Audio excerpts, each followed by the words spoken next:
of U.S. ambassador at risk. The ambassador is in his safe haven. You're not the first responders. You're the last resort. You will wait. None of you have to go.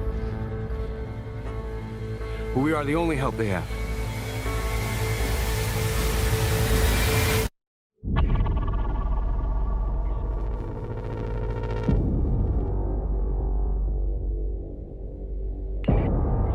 I called fire support. Never came. You're not giving orders anymore. You're in my world now. We have 36 American lives to save.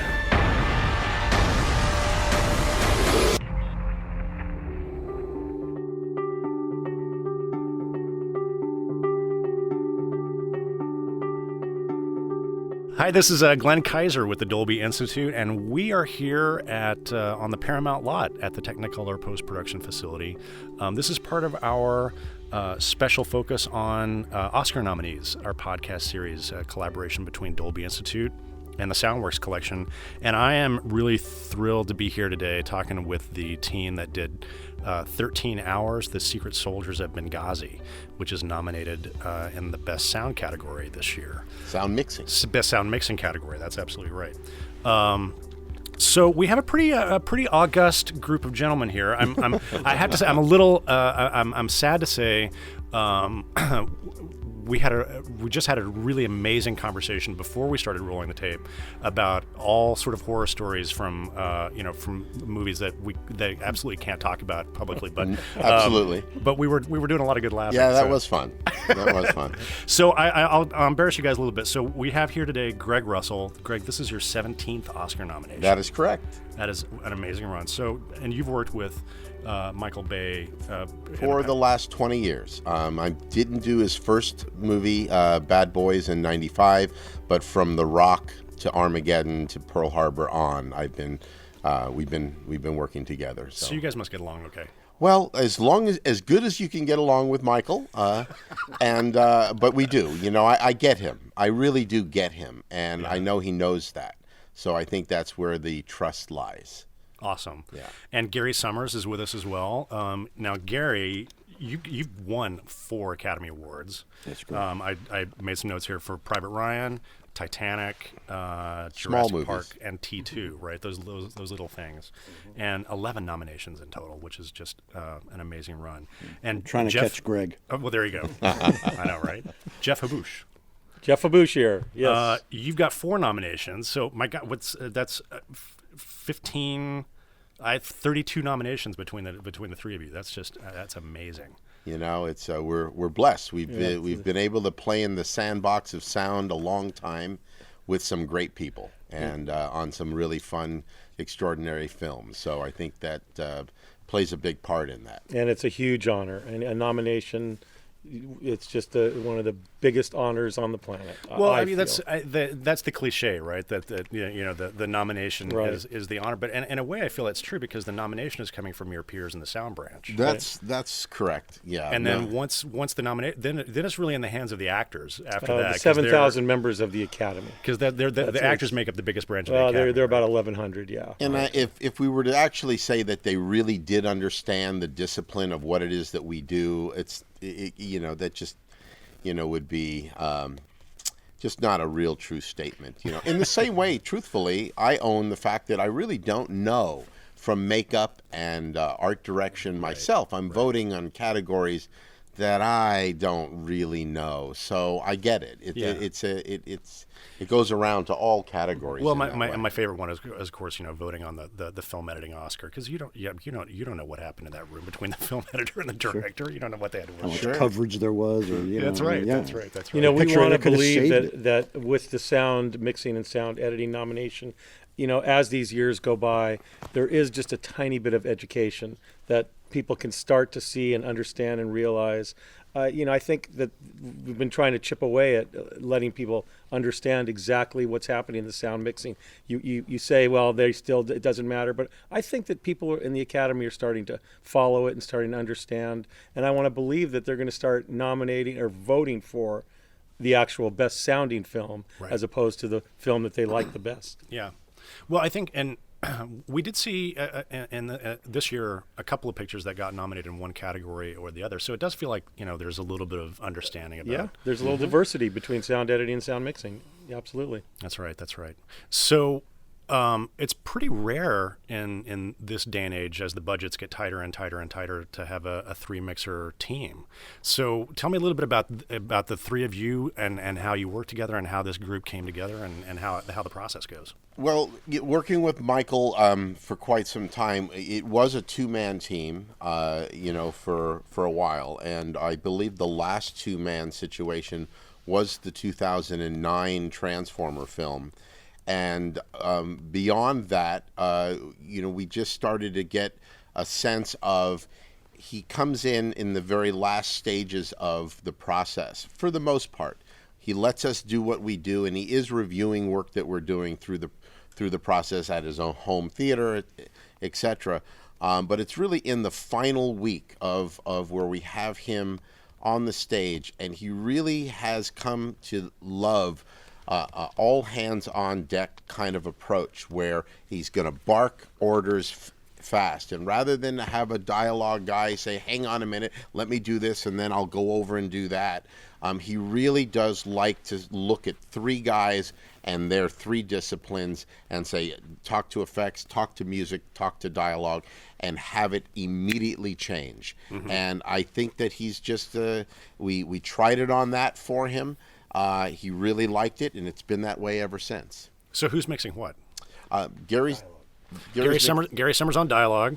Correct. I've always been sound effects. Greg on sound effects, and Jeff, I've been the music mixer on these last 4 or 5, where he's had the three-man crew. And what's really nice about it is, when we were growing up in the mixing world, it was always a three-man crew. Well, that's right. Everybody always stationed. It used to be the traditional way to do it. Absolutely. Yeah. Everybody stationed their own elements, and they could focus on them, and they could sit there and play with them while other guys are rolling. You're sitting there and shaping. And what I noticed about what happened with Michael when he came in and was, as Greg was saying, he's saying, "Okay, lower this, lower that."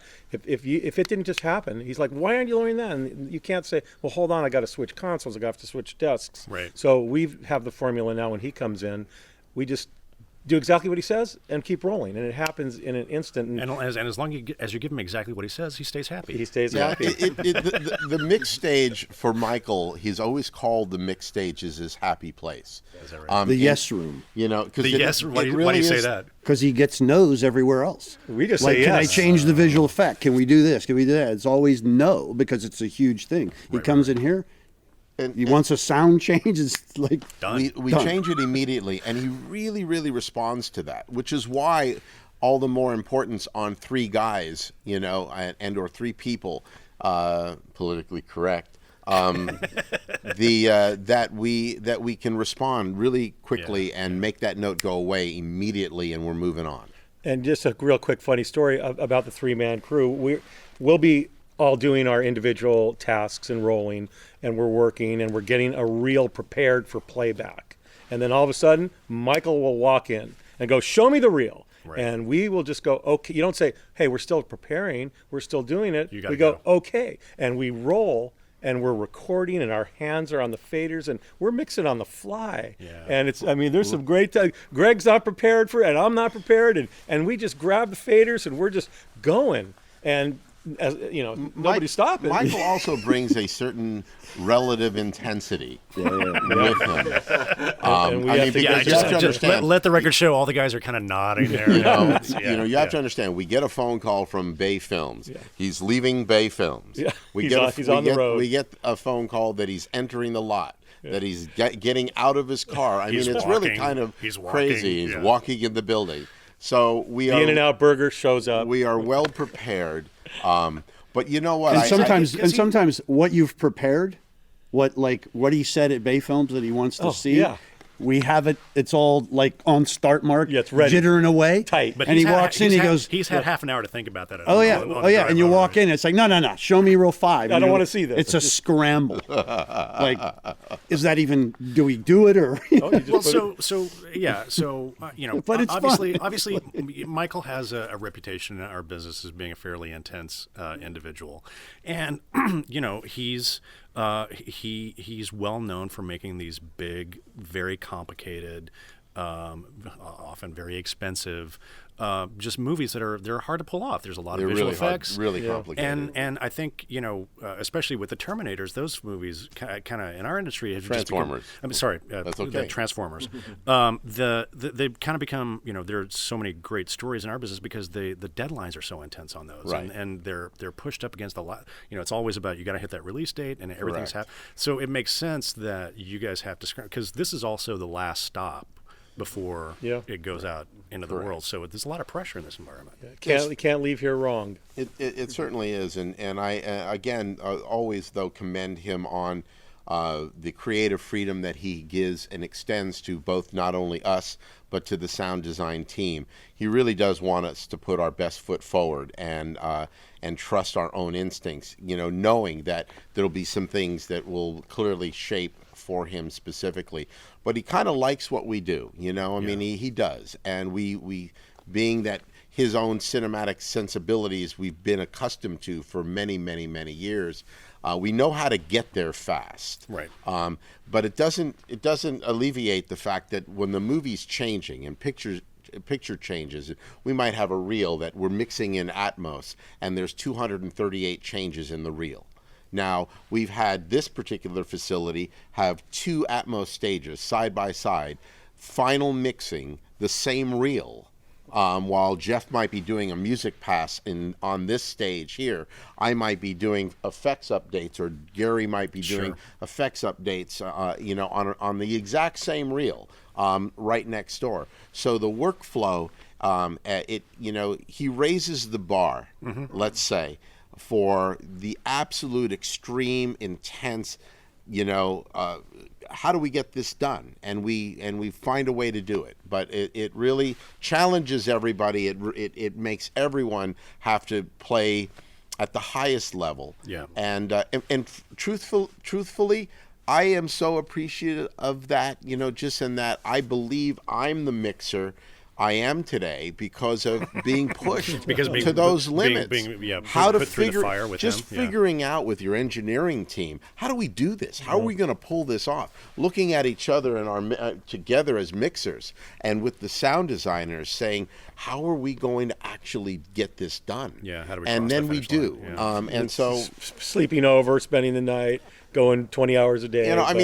You guys tend to work some pretty long hours on a Michael Bay mix, right? Because again, it's the deadlines and you have to. But I have a blast. We all have a blast. It's a lot of fun. Michael's a great guy with a great ear, and I personally really have a great time working with him. When he comes in, I love that energy that he brings into the stage. It's a great testament to you guys that there's so much stability in the sound team. I mean, certainly we all know directors who have reputations in our business for being very demanding, who tend to work with a new team every time they make a movie, and so I think it's not the case for Michael. That's I really do appreciate that loyalty through the years. I can't express enough that means a lot, and we all together, because this really is a we deal. I mean, Ethan Vanderen, when you think of the collaboration that goes into any film for that matter, but when a film is as complicated as most all of his, it requires everybody to band together, and really work together to get it done, and we've done that successfully. So, and music department, Alex Gibson, a great editor. He's a manager. He manages Michael's score and songs and what's happening, and put a new cue here. I hate that cue. Let's get something new. Let's tear this apart. And Alex is a master at that. And you have to be able to take, this is crap. That's crap. If you don't get that, is that the best you can do? Yeah, that's a badge of honor. He'll say that to Alex. Is that the best goddamn music cue we can have for this moment? Yeah. This sucks. Yeah. I mean, and I love the fact that we all know, don't take it personal. No. Yeah. Don't take it personal. Just look and go, let me see what I can do. Let's make it better. Let's see if we can make it Well, better. and you also have to know He's that, not mean. Michael's not mean about it. like some other directors we may have worked with before, right? Yeah, maybe. But you also got to know, like, at some point, it's going to come around to you, right? Well, yeah. I actually, I'm being the point person on this deal. For the most part, it's if it goes wrong, my phone explodes, and I get the text messages and my, and it can be tough. But again, it's like Michael, we'll change it. We'll make it right. Sure. You know, that's all there is to it. That's all he wants to know. Yeah. He wants to vent whatever it is that he's not happy with, and I just reassure him, no matter what it takes, we'll make it right. Well, and with him, he's not just venting just because he's an unhappy, unpleasant person. It's like he has a clear vision of what he wants Absolutely. you guys. No question about that. Right. Yeah. Right. Yeah. Well, so let's Specific let's to let's dive in a little bit and talk about this movie, 13 Hours. Sure. Because for a Michael Bay film, this was actually a lower budget picture. Correct. So for those of you who may not have seen the film yet, this is called 13 Hours: The Secret Story of the Secret Soldiers of Benghazi. Correct. And it's a really intense film about the infamous embassy siege in Benghazi, and for Michael, it's a lower budget film, and it's kind of contained. It happens in one of the two compounds in Libya, and just a shout out to the production design and the picture editorial teams. Like I never was lost. I mean, I always knew exactly where I was. RPG. Incoming! Oh shit!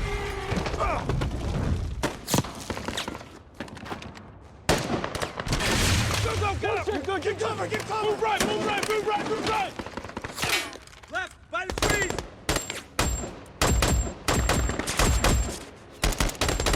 Ty, to the right. Move, move, move! Tonto, move. Go, go, hustle! I'm curious kind of how you guys worked on that as well to kind of make sure that the audience, it's complicated because things are happening in it's very tricky. The geography of it, yeah. They were only, what is it, about a mile apart? So it was a really small And area. then the whole four thing- buildings within the CIA compound, Right. which were buildings A, B, C, and D. But Pietro Scalia is a first-class, first-rate Oscar-winning. Yes. And he did a phenomenal job, not only in pacing of this film in terms of the intensity of the battle sequences and each wave, but creating those moments of reflection of what they're really dealing with, and that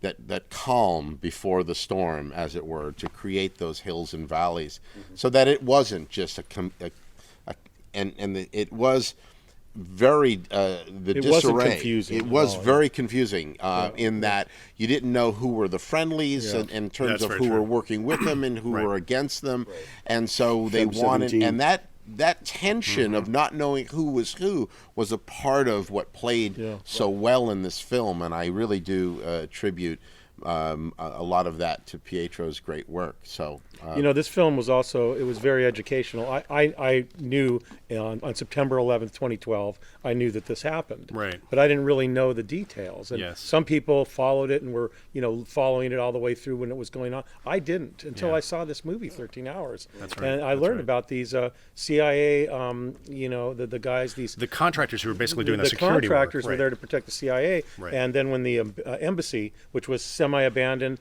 the ambassador was there, bad guys got in there, and they end up killing him. Right. And the CIA, they were ready to go fight. And these are ex-Navy SEALs, ex-Rangers. They're ready to go anytime. They've got all their weapons, and they're as badass as you can be.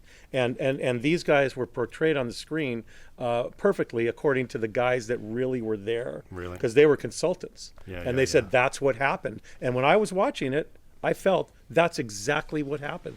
You I really was get a sense of- educated by yeah. this film. And that brings me to the real true focus of Michael's vision of the movie, which was to be true to their story. Right. He did not want this to be Hollywood up. He wanted to be authentic to the book, to their story, and he wanted the sound to reflect that as well. Obviously the intensity and the dynamics of the situation, but also it's really personal too. Also, it really was. He wanted these guys. Because these aren't made up characters. These are actually real. He they're wanted real guys. he wanted to honor these incredibly brave men. Four people lost their life at the end of it. And and very and touching so, when you But even just the moments in the film that you say about Pietro creating it, but where they're just ready to light the lighter, and the guys don't do it. I mean, it just literally goes down to that guy's face. Yeah. Don't do it. Don't do it. You know, and Don't just do it. He's then like, the horror you starts. did I mean, it. just that kind of dynamic to where it really gets personal. You know, you're just down to the guy breathing and stuff like that. It's nice. It's great. You know, it really was. I thought Michael did a phenomenal job, and I have to say the feedback from peers after having seen the film was outstanding, and not just about the sound work by any means, but really the quality of film and how much how much they really enjoyed the film. You know, this movie had an opportunity. We're sound geeks, and we live and breathe sound. And this movie had so many sound opportunities to have big, powerful, dynamic moments, and then let everything settle down to just quiet in between the waves. And Lauren Balfe, who did the score, did just a great job as far as, you know, where you're at, helping the story, getting some really spooky stuff when the guys are walking through the town and not knowing what's around every corner. And it all just really merged and melded together very, very well, I thought. Yeah. Well, I think, you know, one of the things that really stood out for me, you know, because almost like the last hour and a half of the film is basically one battle sequence after another, because it happens in waves. Yeah. Correct. But that being said, I was really kind of curious to talk with you guys about maintaining tension, because it's really like even before that, from almost the beginning of the movie, for me it was a very tense experience watching it. But you know, I want to talk with you about that and also about dynamics, because of course you also have to build, because that last battle sequence when the mortars come has to be bigger than what's come before it. Correct. So how do you know? I'm curious how you guys thread that needle of kind of like maintaining that tension but continuing to build. Well, I mean, it's all about shape, and the choices that were made were to actually escalate to that final sequence. So there is a build within the the bigger moments. I mean, I just think that the quiet between those moments is essential. I think that's what causes a lot of the tension. You know, because you know, it never really, you never release it. You know, it stays kind of just percolating. Doesn't Tonto say downtime's the worst? You know, downtime's the worst. That's exactly, right. That's right. In the movie, and you know, some of even the atmospheres that the fellas recorded on location. There's these like, you know, little authentic dogs. They're like, well, we actually had the wrong dogs. Michael says those are American dogs. Get rid of them. I need Middle Eastern dogs. And so we get Middle Eastern dogs. So they're more a little yipier. Yeah, they're a little yipier. But that's in those spaces, in those holes where you hear like the backgrounds of where the atmosphere, the ambience of where these guys are. I think that keeps everything tense. You don't need to keep a music tone or this or that. Just that sort of quiet and not knowing what's going to happen next. And story-wise, that's happening as well. I mean, they're up on there during the downtime. You know, all of a sudden, all the cars are leaving next door. Yeah. What's going on? What's happening? You know, somebody pulls up with a phone. Should we shoot him? Should we not shoot him? Yeah. You know, and that's the tension of like, we don't know who the good guys, who the bad guys. Are they coming now? Are they coming later? You know, that kind of thing. And so you just have to. And I thought the performances from these guys too. The Max Martini, who was Oz, Krasinski, who was playing Jack, and Krasinski's fantastic. I don't know Roan's. Roan is one of my favorite actors. I love that guy. Yeah. I don't know his real name and his acting name. I know him as Roan. Yeah. And it's sad because he dies in this film. And but it was just so real and very, you know, very emotional. They really, you could feel these tough guys' emotions. Yeah. And that's how I love seeing that in movies. You know, I love feeling what people are feeling on the screen. Yeah, because I can feel it, and then I'm engaged. Yeah, and having the whole dimension too, where they're Skyping back home to newborn babies they've had. And I mean, these are real guys. That's right. Yeah, that are putting their and they even talk about it on the roof. They're like, "What am I doing here?" Yeah, my wife and my daughter are back there. I don't even know where I am or what I hate being here. Yeah, and yet they keep going. And one of the things that struck me was how much restraint they have. You know, you talk about that sequence where the car comes by and they're not sure. Yeah, right. There are all these situations where I was sitting there just like, shoot them. Right, but they really. Well, he says, I don't want anybody going to jail. That's right. So we play by the rules. I mean, that's sort of what it's saying. The rules of engagement, exactly. Stop!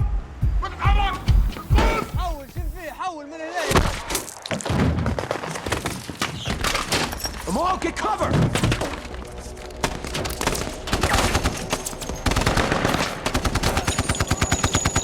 Talk to me a little bit about the music on the film. So, did it come in at the last minute? Did you have it to work with beforehand? And was there a lot of the balance between source and score on the film? Not a lot of source in this film. This was a score that was pretty wide. It was 15 5.0s, LCRs, and a lot of different sounds, a lot of different flavors and layers, a lot of sounds that Lauren created, and Alex also went in and would edit certain sequences to work a different way. And it was always interesting. You always need to know what you have in front of you. Sure. And I have a pretty wide spread of audio.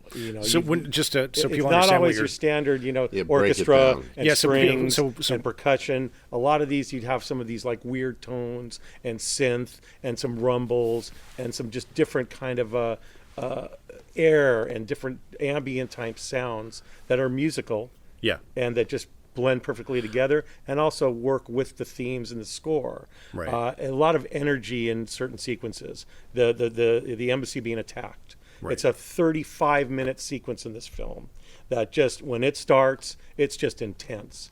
And the music just starts, and this is where you get one of those builds. It has this really cool sort of ethnic feel as you're going into town and all the bad guys. And again, it's the sounds, and then it needs to have some energy and some pressure and some emotion in it that starts helping what you're watching. And then when it hits the fan, it just starts getting big with some percussion and some driving low strings and just some full wrap around the room, just fill the theater music that's just driving. Yeah. And Michael's always, I call them hero themes. He's always has this, here's the hero theme, and the guys are winning, and the music will shift, and it'll start driving and getting very exciting, and keeps the audience going. And I've always loved that about movies. Right. And I think that Lauren did a great job with the score, capturing a lot of that, and then letting it all settle down, and then picking up again and creating the tension. The guys are driving, and Michael's like, "What do you got in the? What do you have in the score? What do you have there? What's that? I hate that. Take that out. I like that. Raise that." And so you're just sort of going through it. And the key is knowing what you have in front of you when you're here just in the trenches, creating the soundtrack, and not just trying to do it like scientifically and like you want to do it with flow. emotion. It's a feel. It's a feel thing. Mixing. I mean, and that's why with the three of us, when we're sitting together, we get to blend it. You guys are performing it together, right? A film of this nature it's really it's not mechanical. It's a give and take of music and effects. Yeah. There's a lot of effects in this, and design work. And I have to shout out to our sound design team, Ethan Van der Rijn and Eric Adol, and all of these Squared's editorial team. They did a phenomenal job with this movie. Yeah.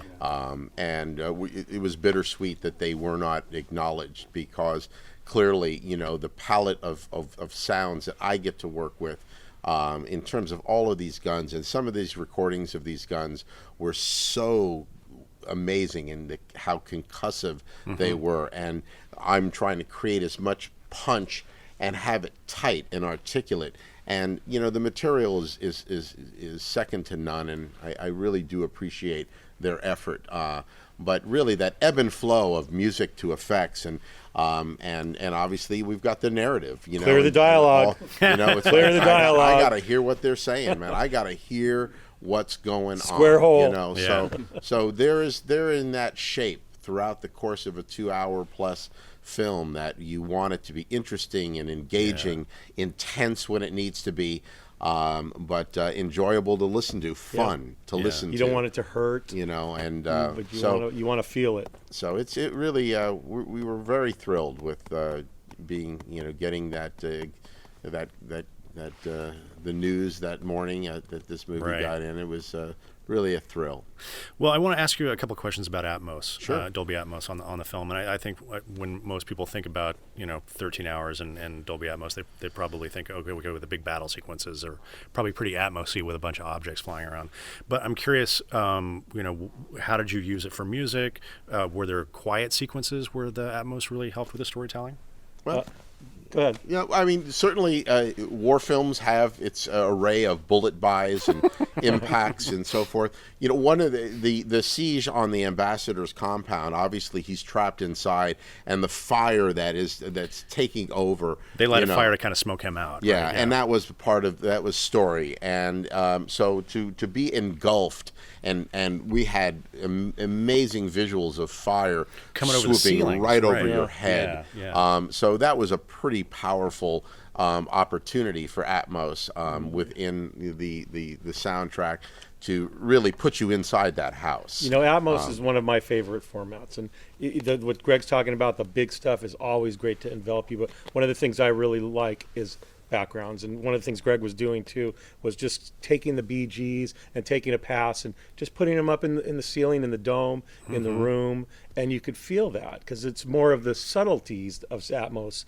as what reads sometimes a little bit more. Right. With music, one of the things I've been experimenting with different things, and just one of the formulas is I sort of set up like regions in the room with the panner. I've got the back high, kind of middle high a little bit, and I'll then kind of just bleed some different, something that sounds cool. I'll go, let me bleed that in, and let me feel that, and let it live in there. It'll just kind of percolate away up in the tops and pull something back a little bit more. And you've got the full frequency, the full range frequency surrounds that are all wrapped around you. So that's super important because you can actually move stuff around seamlessly. Yeah, you get that, and you feel it, and it's a great format and then getting out in the field, playing it back in a theater that's set up right. It's so great to hear it like that. Well, Gary, does Atmos help you as well? Because they can kind of pull some stuff off the screen, and that clears some space for dialogue, right? Sure. Yeah. I pretty much put the dialogue up the center, though. Yeah. there were two call-outs when they were calling out for him, looking for him. We had opportunities that Gary put, because they were in the surrounds, but we figured let's put him up top that he's on the second floor of that house, and I thought that was pretty effective. Yeah. In two moments where you really felt the height that the voice was coming from above you. Yeah. Some instances, just the crowds and groups, of course, wafted around, but dialogue. It does the best there. That's right. Keep it right in the middle. I was curious about something you guys said before. Did you say that you guys send mixes over to Michael to play back in his home theater? He actually listens to whether it's THX 5.1. Is that right? Yeah. LRs. He has an Atmos. His theater is all set up full Atmos. That's amazing. It's a pretty outstanding theater, and it's accurate. I mean, we listen to our mix. Sounds like the stage. So you can actually get notes back from him that you trust because exactly. He sent our engineer Michael Novich over to the room. Did you really?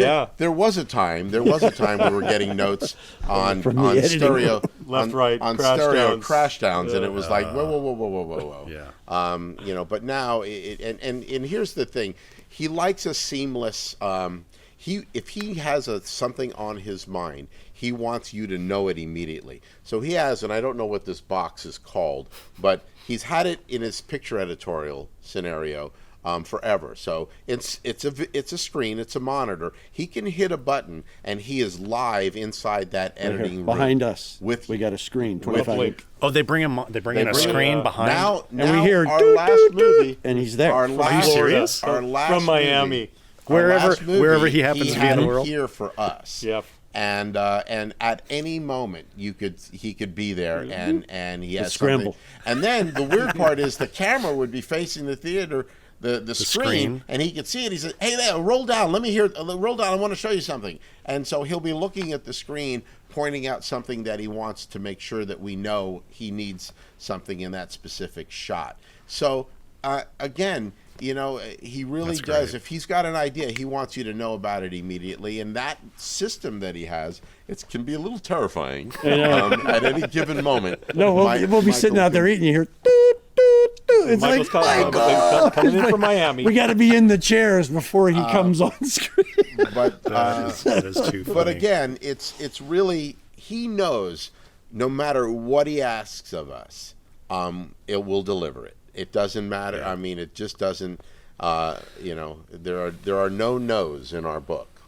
and we'll figure out a way to make it and get it done. Yeah, the The yes, yes room. I room. love that. Yeah, we are the yes room. That's great. You know, the only other thing I just need to say is that our mix tech, Drew Webster, is probably our most valuable player on our team. The secret member of your team. Correct. Yeah. And you know, as much as we get to sit here with you and take credit for and be responsible for, none of which we can do without Drew. And from making sure the console is set up correctly, the interface with Atmos when we're in that mode, all of our playback machines, all of the software that we're running, everything that we're doing. If he's not here to make sure we're right, it doesn't get done. Yeah. So, and he really is very co-pilot. He is the best I've ever worked with in this capacity, and he is a true star.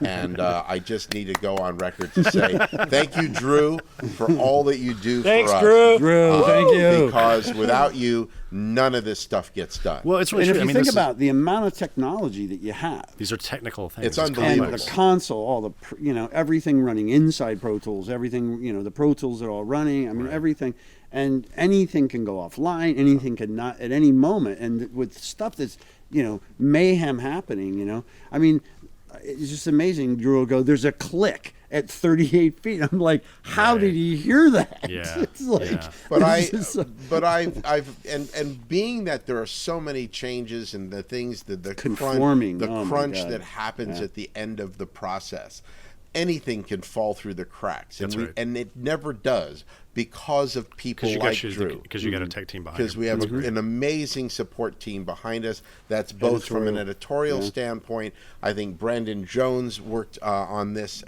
did a great job. Tim Walston did a phenomenal job working with the E Squared team. So it's just all of these people worked so hard, and that's why it gets done with the quality. Yeah. And from doing these, it's almost like a system has been developed. How to make sure that something doesn't fall through the cracks. Yeah, no, not we just have a not just on Michael's films. But. Correct. So, but you guys have you've been doing Michael's films for so long. I'm kind of curious.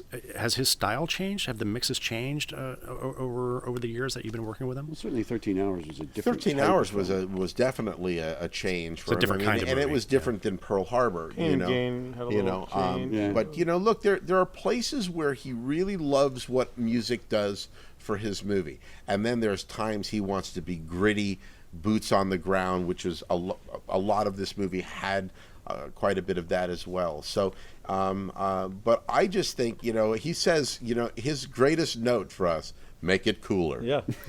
Make it cooler. What does that mean? Make it cooler? Well, that's exactly right. We go to Play our it again cool and buttons, and but you know what? We kind of know. We kind of know. Going back to his films, I've been a fan my whole life. And I say it to Greg, I go, there's cool shit. That's cool shit on the screen. Am I allowed to say that? Of course you you can. can. There's cool stuff on the screen. It's a podcast. You can say anything you want. And then from the cars and the colors and the girls and just everything that you're seeing is cool. It's cool. So I get what he says. I'll be pre-dubbing. I'll be pre-dubbing and going through a sequence, and I'm breaking down that sequence. And I'm in awe of what he's done visually. He is an absolute brilliant visual director it's incredible. His shots are amazing. It's incredible. And so I'll call him up, and I'll just say, how do you even think of stuff like this? Yeah. This is so amazing. And he responds to that because, he's excited that I'm excited about what he's done, because what it allows us to do. Yeah. Because, we are an extension of all that he thinks of in his head and puts on that screen. And he gives you guys room and real estate to do some interesting track work. Absolutely. Yeah. I remember when we were doing the transfer with the big like worm metal guy that comes out of the ground, and he strangles the building. Yeah. I remember when you were we were looking at it, I was like, oh my God. I mean, how do you, and that was a shot that I apparently that sequence maxed out ILM's horsepower. Their rendering power. Rendering this. It was like they had never exceeded what this was, and it crashed, and he loves to know that he broke the system. He broke ILM. But I admire his visionary abilities, and like I said, he raises the bar for us each and every movie, and this movie was certainly no exception.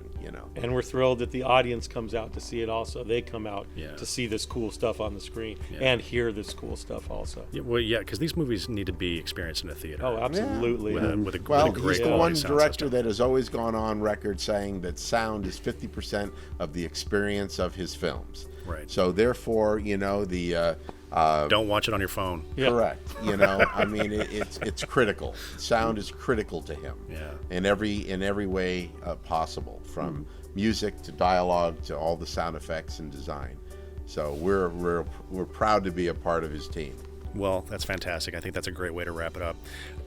You guys, I really appreciate you taking the time to talk to us about 13 Thanks for hours. coming. No, thank you. Absolutely. Gary, Jeff, Greg, awesome work. Congratulations on the nomination. Thank you so much. And cross fingers for you guys. Yeah. Thank you. Appreciate that. All right. Thanks for coming Thanks. down. You bet.